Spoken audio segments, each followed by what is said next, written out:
अस्सलामुअलैकुम, hope all of you fine and doing well. आज हम जो टॉपिक डिस्कस करने जा रहे हैं वो फर्स्ट ईयर फिजिक्स के चैप्टर नंबर 5 का 5.5 टॉपिक है, जिसका नाम है सेंट्रीपिटल फोर्स।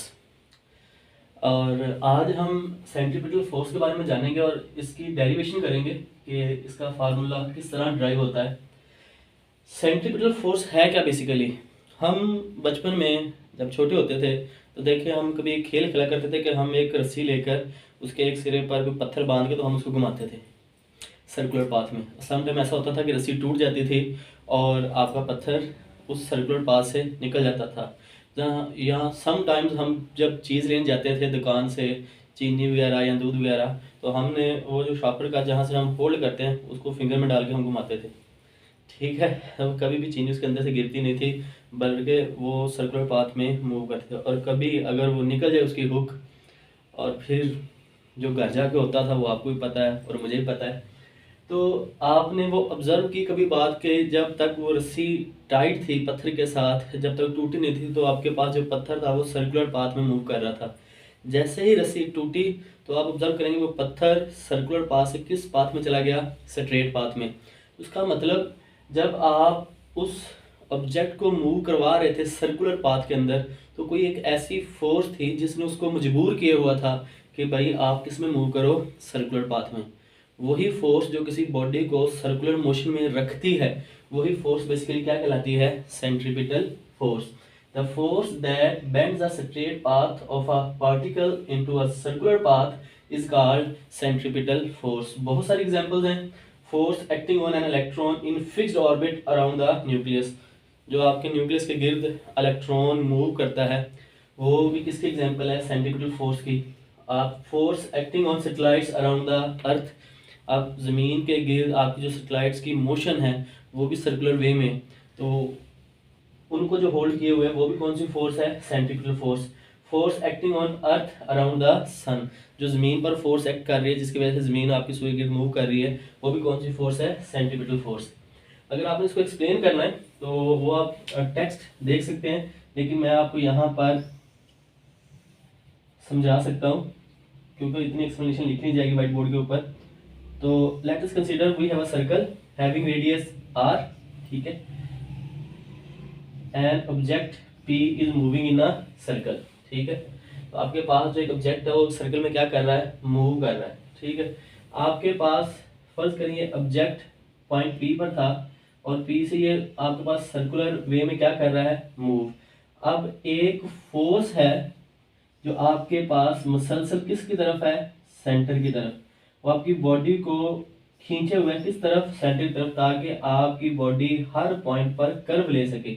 आपकी बॉडी हर पॉइंट पर क्या कर सके? कर्व कर सके खुद को। और जब वो हर पॉइंट पर खुद को कर्व कर लेती है तो वो किस पाथ में हो जाती है? सर्कुलर पाथ में।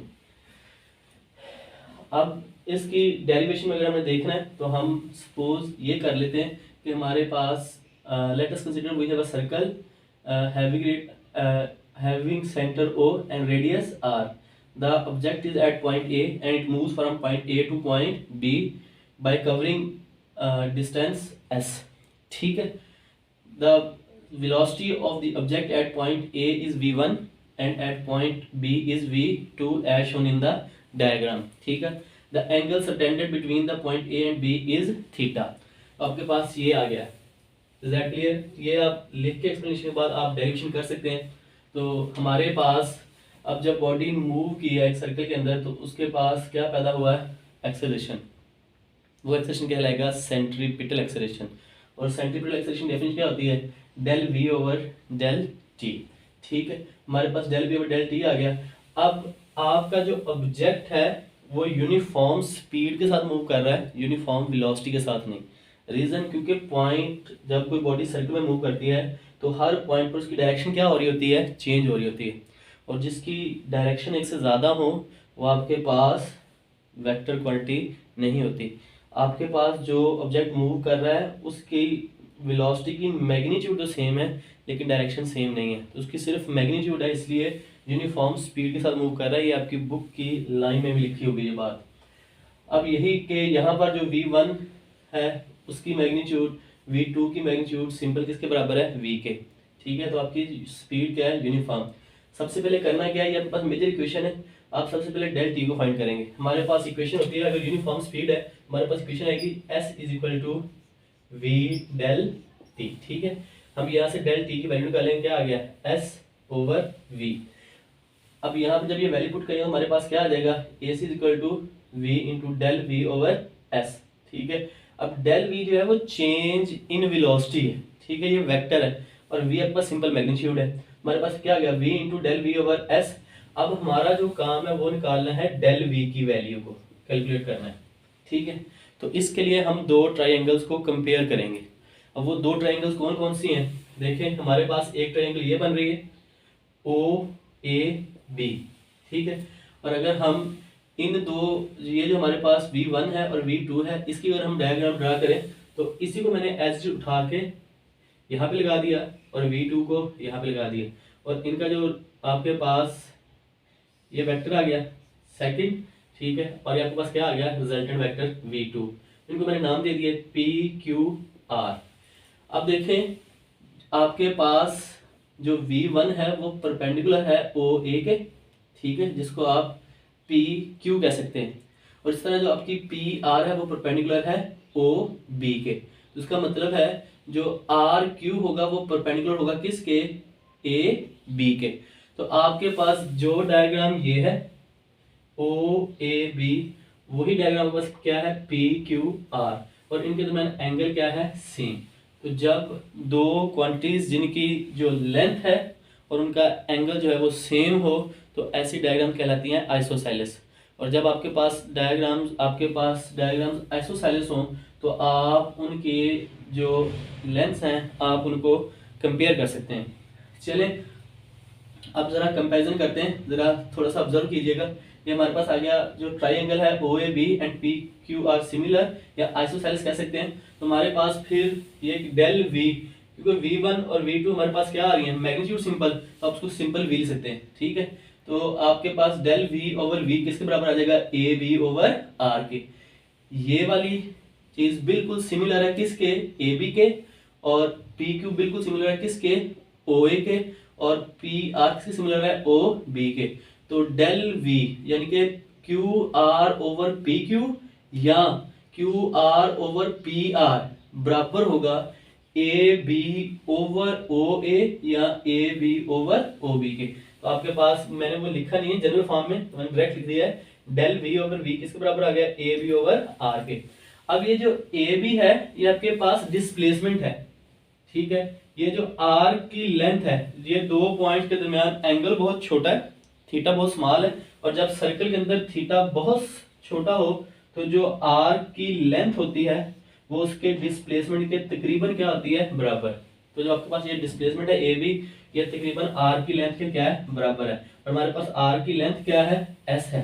तो हमारे पास जहां पर AB है वहां पर हम क्या कर सकते हैं, S। मैंने आपको पहले बताया हमने क्या फाइंड करना है, डेल V। हमारे पास क्या आ गया, del V over V S over R। ये V क्या हो गया, मल्टीप्लाई डेल V की यहाँ पर वैल्यू पुट करेंगे तो S से S हमारे पास क्या हो जाएगा, कैंसिल, हमारे पास बच गया relation V square over R। ठीक है, ये हमारे पास किसकी वैल्यू होगी, एक्सेलरेशन की। फिर हमें पता है न्यूटन का लॉ, हमें न्यूटन लॉ क्या कहता है, F is equal to ma according to Newton law.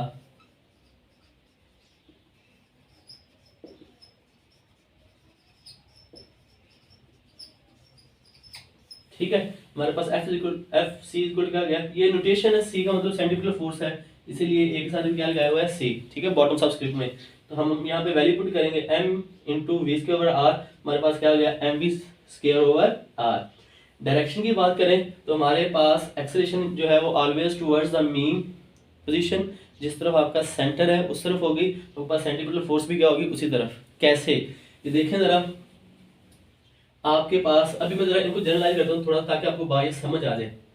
इसी को हमने नाम दिया हुआ है PQ का, ये जो V1 है ऐसे ही है, और ये हमारे पास जो ये वाला पॉइंट बन रहा था ये बना था हमारे पास PR, ऐसे ही है। अब जब हमने इन दोनों को ऐड किया था यहां से यहां पर, तो ये हमारे पास क्या है, डेल V। ठीक है, अब ये जो PQ है ये परपेंडिकुलर है किसके, OA के। इसी तरह ये जो आपके पास PR था, ये वाला PR मतलब V2, ये परपेंडिकुलर किसके है, OB के। तो अगर ये वाली लेंथ इसके परपेंडिकुलर है और ये वाली इसके परपेंडिकुलर है, तो फिर डेफिनेटली जो आपका क्यू आर है वो परपेंडिकुलर है किसके, आपके ओ ए के, सॉरी ए बी के। जब ए बी के वो परपेंडिकुलर होगा तो एंगल कुछ इस तरह से बनेगा, ठीक है। अब एंगल कुछ इस तरह से बना है तो आपकी वेलोसिटी में चेंज है, तो वो किस तरफ बन रहा है, टूवर्ड्स द मीन पोजीशन। तो इसका मतलब है जो एक्सेलरेशन है वो किस तरफ है, फिर आपके टूवर्ड्स द सेंटर। आपका एक्सेलरेशन टूवर्ड्स द सेंटर है तो आपके एक्सेलरेशन पे डिपेंड करिए क्या, आपकी centripetal force. Acceleration vector quantity है, मास स्केलर क्वांटिटी है, तो एक्सेलरेशन की डायरेक्शन होगी और जो एक्सेलरेशन की डायरेक्शन होगी वही किसकी डायरेक्शन होगी, फोर्स की। इसलिए जो आपकी सेंट्रीपिटल फोर्स की डायरेक्शन होती है वो किस तरफ होती है, towards the centre of the circle. I hope कि आपको समझ आया होगा। फिर भी अगर कुछ लगे कि कोई बात समझ नहीं आई तो आप कमेंट सेक्शन में पूछ सकते हैं।